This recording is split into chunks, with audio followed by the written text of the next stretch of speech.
Hola, saludos. Bienvenidos a los devocionales que hemos preparado para los 21 días de oración y ayuno de la Iglesia Betania Madrid. Espero que os guste. En la nueva etapa por la que queremos caminar en la Iglesia.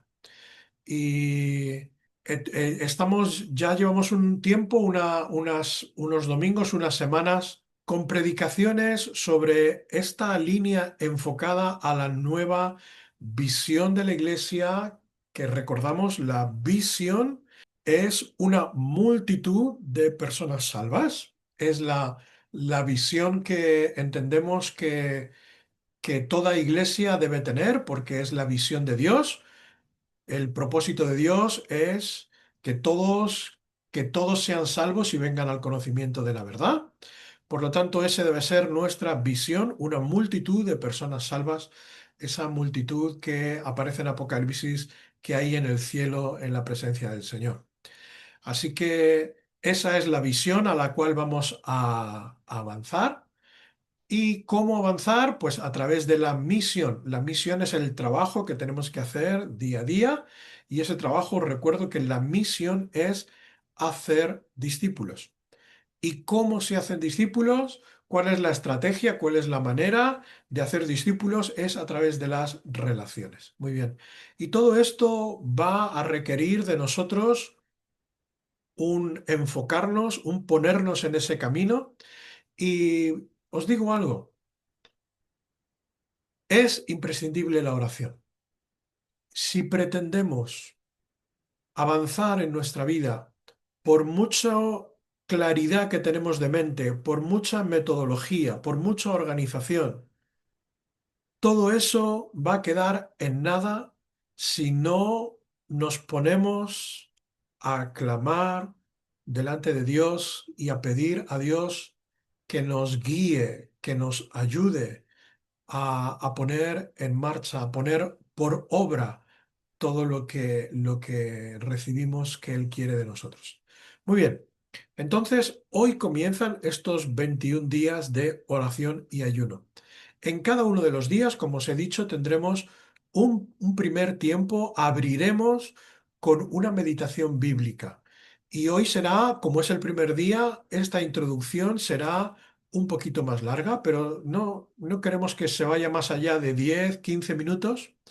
Y hoy como tenemos la introducción y el primer día quizás se alargue un poquito, pero vamos a intentar ser lo más dinámicos posible. Así que si podemos compartir ya la presentación. La oración. Muy bien, ¿por qué estamos orando? La oración es uno de los mayores recursos que posee la Iglesia, una de las mayores herramientas, una de las mayores armas espirituales con las que cuenta la Iglesia es la oración. La Biblia dice que la oración del justo es poderosa y eficaz en Santiago 5:16.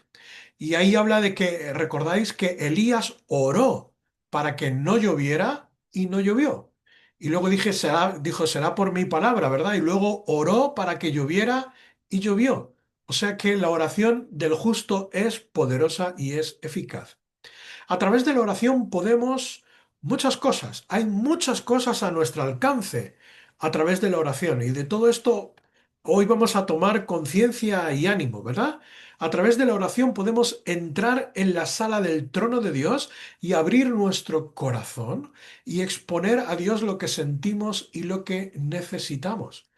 Y eso no es algo menor, porque la oración nos abre el camino hasta la presencia de Dios y eso es algo muy importante. En oración entramos a la presencia de Dios, como dice el Salmo 88:13 y el Salmo 119:169.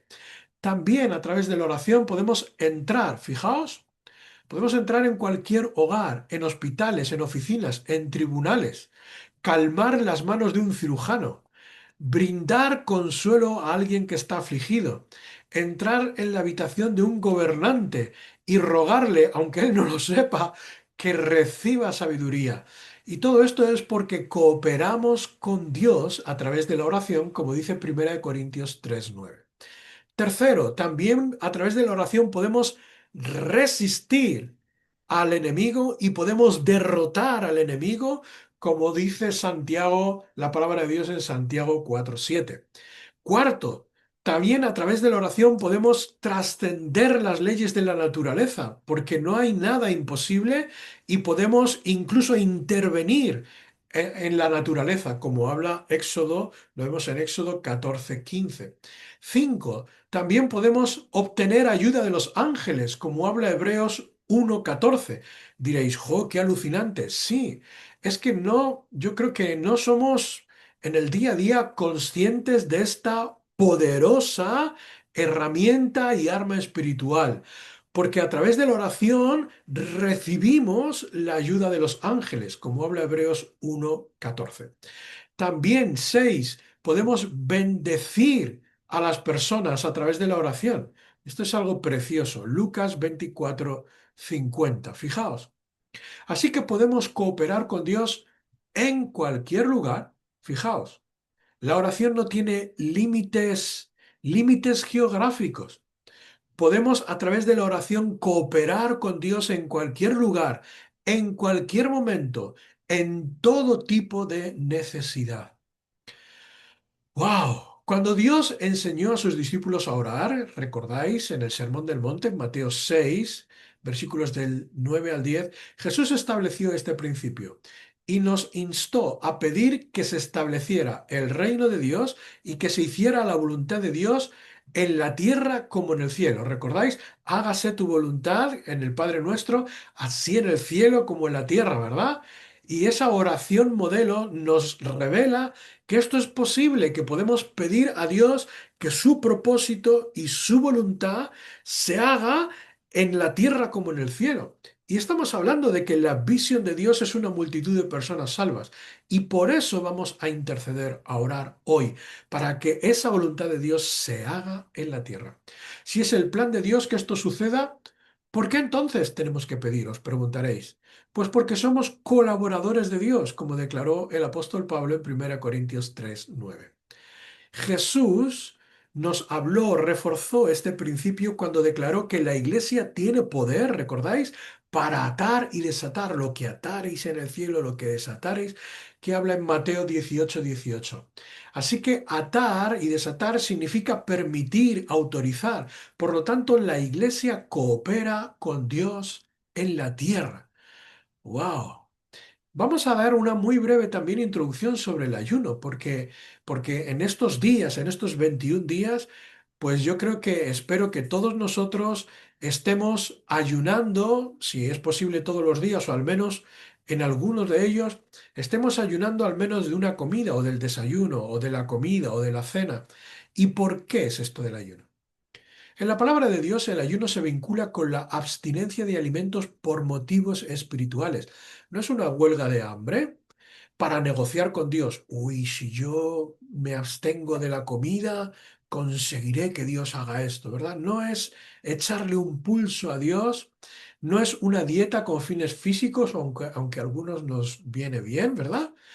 Sino es algo, el ayuno tiene un motivo y una finalidad espiritual. Jesús practicó el ayuno y nos recomendó encarecidamente a sus discípulos que ayunaran. Dice, al hablar del ayuno, Jesús se preocupó de la verdadera motivación. Y todo esto lo vemos en Mateo, capítulo 6, versículos del 16 al 18. No podemos pensar que el ayuno tenga el poder de cambiar a Dios ni de obligarle a hacer algo que él no tiene en sus planes hacer.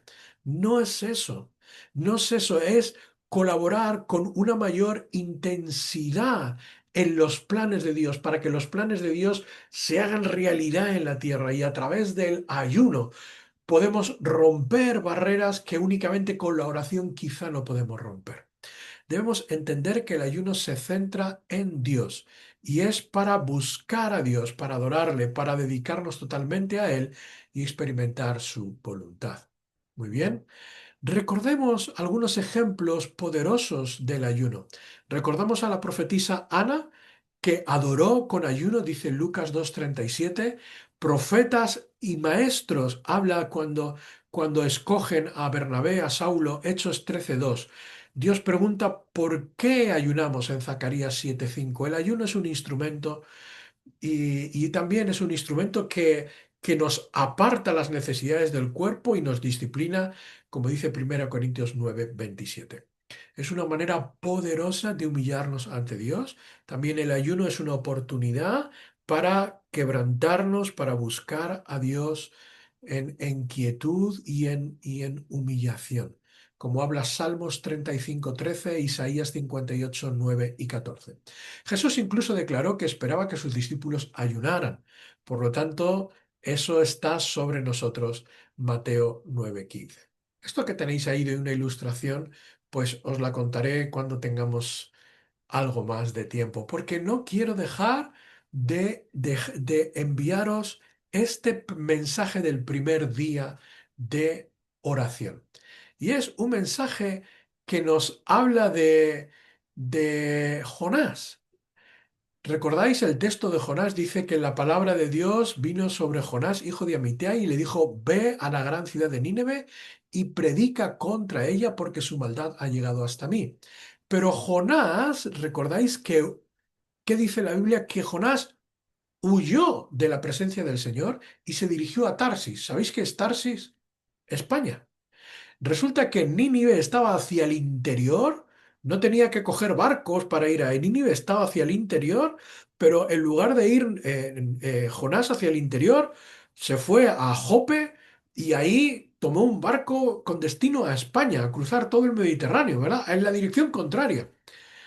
Y después de pagar el pasaje, embarcó y navegó para huir del Señor, como dice el texto. ¿No nos parece extraño que un profeta, un hombre de Dios, usado por Dios, huya en dirección contraria de la presencia de Dios? Es extraño. ¿Y por qué Jonás adoptó esa actitud? Dios le habla y en lugar de ir hacia donde Dios le dice, va hacia la dirección contraria. ¿Por qué? Debemos de pensar que en nuestras propias vidas, en algunos momentos, también tomamos esa actitud. Nos damos cuenta, somos conscientes de que Dios nos habla y tomamos el camino que no es el por el que Dios nos llama, ¿verdad? Hemos estado quizá huyendo. A veces sentimos que la confusión, y eso nos produce confusión, esto de huir del propósito de Dios, tomar nuestro camino, darnos cuenta que estamos ahí en una pequeña rebeldía, con los ojos tapados a lo que Dios quiere hacer. Y sabemos también que las personas, no solo no Jonás, Adán y su mujer después de pecar también se dieron cuenta y dice la Biblia que se escondieron de la presencia de Dios. Lo leemos en Génesis 3:8. Es increíble que tanto Jonás como Adán y Eva y todos nosotros que sabemos que podemos huir, incluso escondernos de la presencia de Dios, pero es que esto es imposible. Es imposible escapar de su presencia, como dice el Salmo 139. Y, y entonces, ¿por qué? ¿Por qué tomamos esa decisión de qué es lo que hay en nuestro corazón? ¿Por qué en algunas ocasiones vamos a hablar de la oración? Pero es importante ver nuestras propias vidas y ver si realmente estamos reaccionando o pedir al Señor que nos ayude para caminar en la dirección que Él quiere que caminemos y no por otra. ¿Por qué caminamos por otra dirección? Pues es posible que sea por miedo a la condenación, huimos por temor a la condenación. Y esta fue sin duda la causa de Adán y Eva, ¿verdad? Tenían miedo a la corrección de Dios. Y a veces nosotros huimos de Dios por ese motivo y debemos de confiar que Él es fiel y justo para perdonar nuestros pecados y limpiarnos de toda maldad, como dice Primera de Juan 1:9. Es posible que sea por falta de fe, cuando nos vemos afligidos por una situación difícil y entramos en una tribulación.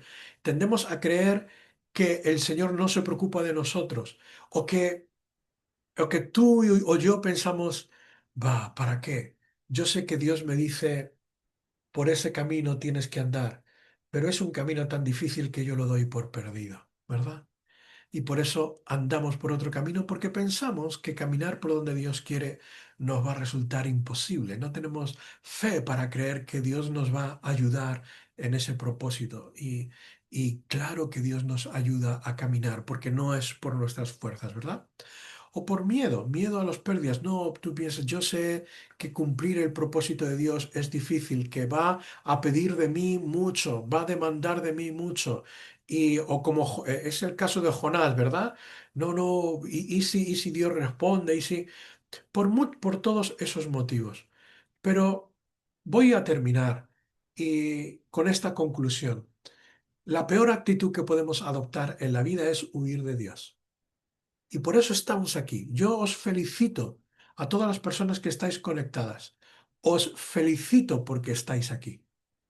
Os felicito porque no habéis huido. Teníais hoy la posibilidad de decir, oh, qué sueño tengo. No voy a conectarme. No voy a estar en la oración. Ya sé que el pastor, ya sé que no soy el pastor. Yo sé que Dios quiere, ¿verdad? Yo sé que Dios quiere que esté ahí orando, que esté orando con toda la iglesia, pero bueno, pues os felicito porque no habéis huido. Es el primer paso y os animo a que en estos 21 días permanezcáis fieles.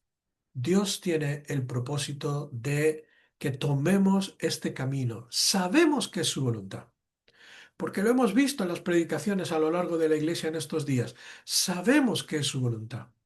Es cierto, sabemos que va a demandar de nosotros, que va a ser un esfuerzo, pero confiemos, tengamos fe, porque Dios nos va a ayudar en este camino. Y para eso estamos aquí, para pedir al Señor que nos ayude en este cambio de rumbo que vamos a tomar. Mirar, Dios en este año 2026 nos quiere estirar, nos quiere hacer crecer, nos quiere multiplicar. Y eso sabemos que va a requerir de nosotros un esfuerzo, pero por eso estamos aquí. Vamos a orar para que el Señor nos ayude. Amén.